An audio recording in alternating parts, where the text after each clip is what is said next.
Assalamualaikum warahmatullahi wabarakatuh. Puja dan puji syukur kehadirat Tuhan Yang Maha Esa, yang mana dalam kesempatan ini, kita masih diberi kesehatan yang tidak kekurangan sesuatu apapun.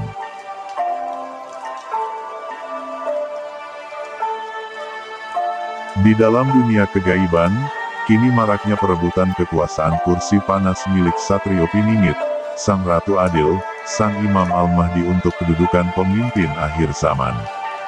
Karena bukan hanya Satrio Piningit, Sang Ratu Adil, Sang Kinasih yang menerima wahyu dari kegaiban tersebut, melainkan sebagian orang Nusantara ini juga menerima wahyu dari para leluhur kegaiban tersebut melalui pembimbingnya. Wahyu yang diberikan mereka pun beragam jenis dan manfaatnya serta tujuannya. Namun di samping itu mereka yang telah menerima wahyu dari para leluhur tersebut tidak dapat dikatakan sebagai pemilik yang asli dari kursi tahta pemimpin akhir zaman. Jika boleh dikatakan sang pemimpin akhir zaman Sang Imam Al-Mahdi adalah orang yang dipilih langsung serta diberi tugaskan oleh Subhanahu wa Ta'ala melalui Nabi Muhammad SAW. Akan tetapi sebagian orang yang menerima wahyu tersebut, mereka dipilih oleh para pembimbingnya yang diperintahkan dari Allah Subhanahu wa Ta'ala untuk membantu membuka jalan Sang Imam Al-Mahdi menuju kursi tahta pemimpin imam akhir zaman.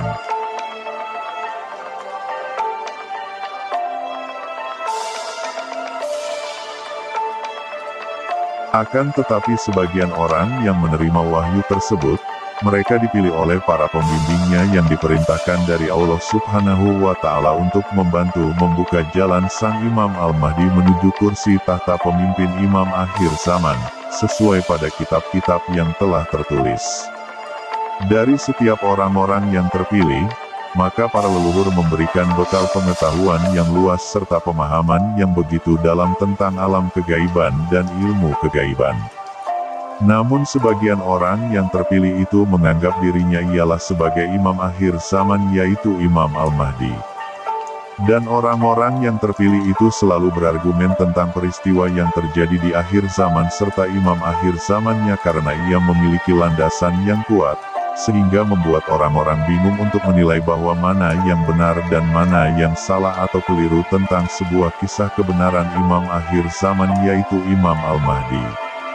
Orang yang terpilih untuk menjadi imam akhir zaman dibimbing dan mengemban tugas untuk menyampaikan pesan dari para leluhur kegaiban Nusantara serta para waliullah.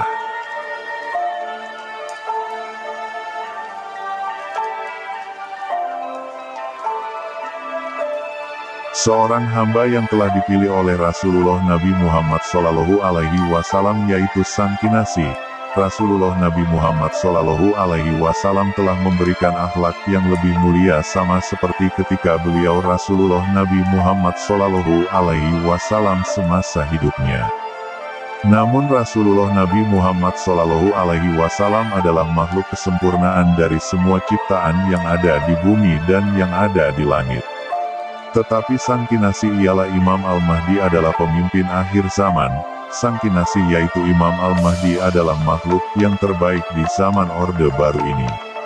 Sebab beliau adalah ciptaan yang paling mulia di antara makhluk di bumi yang sekitar populasinya.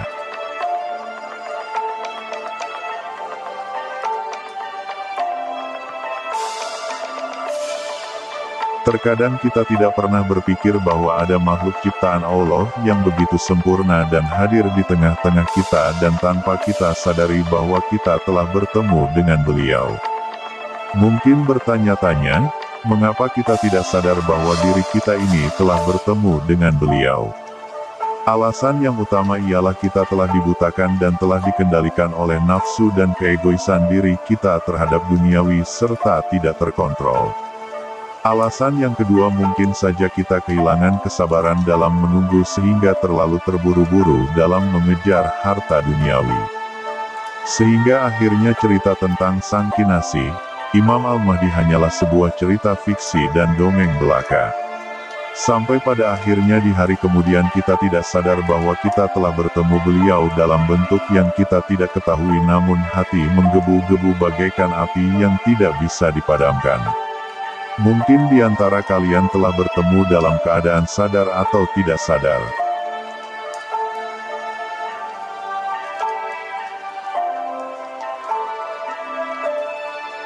bahwa hubungan antara Rasulullah Nabi Muhammad SAW serta Imam Al-Mahdi itu sangat dekat layaknya seorang ayah dan anak, karena buah jatuh tidak jauh dari pohonnya. Sang Kinasi, Imam Al-Mahdi selalu menjalani takdir dengan cara sadar bahwa ia adalah pemimpin akhir zaman dan ia menghadapi dengan sabar dengan diiringi oleh kekuatan imannya sehingga menjadi seimbang serta selaras agar menyatu dalam sebuah misi khilafahnya.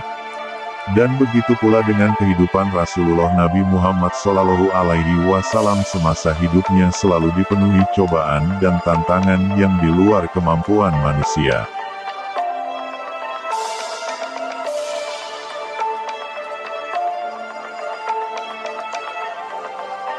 Dalam ketentuan takdir yang telah dikehendaki oleh Allah Subhanahu wa Ta'ala, semuanya yang telah terjadi di bumi dan di langit adalah kehendak dari Allah Subhanahu wa Ta'ala. Dan ada pula terjadinya peristiwa keinginan diri sendiri yang tidak dilakukan oleh Allah Subhanahu wa Ta'ala, yaitu nafsu kehidupan. Rasulullah Nabi Muhammad SAW pernah berperang semasa di kehidupannya yang dikehendaki oleh atas perintah dari Allah Subhanahu wa Ta'ala, meskipun beliau dipenuhi oleh kasih sesama makhluk hidup, sehingga perang itu tetap berjalan dan dilaksanakan oleh Rasulullah Nabi Muhammad SAW. Namun meskipun sang Kinasi, Imam Al-Mahdi telah mengetahui bahwa ia adalah seorang hamba yang telah dipilih oleh Allah Subhanahu wa Ta'ala sebagai pemimpin akhir zaman. Akan tetapi Allah Subhanahu wa Ta'ala memberi perintah kepada sang Kinasi, Imam Al-Mahdi, untuk tidak memberitahukan jati diri yang sebenarnya kepada publik dikarenakan bukan hanya golongan kanan dan putih saja yang mencari dirinya. Terima kasih. Wassalamualaikum warahmatullahi wabarakatuh.